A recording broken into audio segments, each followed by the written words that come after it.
It's so strong. This is fast, it's dirty, it's rebellious. Hey, happy Friday. It's Chelsea here at Messermeister headquarters, and we're feeling a little rebellious today. We're making a cocktail called Rosita. We have a Mexican tequila, hot to trot, hard to come by, G4. That's what they said at Ojai Beverage Company. And then we have our sweet vermouth and our dry vermouth, kind of taking a play into our Italian aperitifs.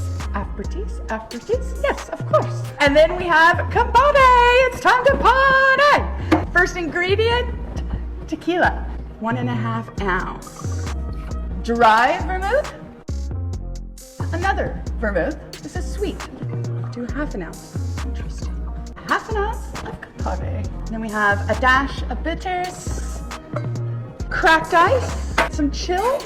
We're supposed to stir it, but we all know we're going to shake it because that's the way we do it here. Too cold to cold, too cold to cold, too cold to hold. Oh my goodness.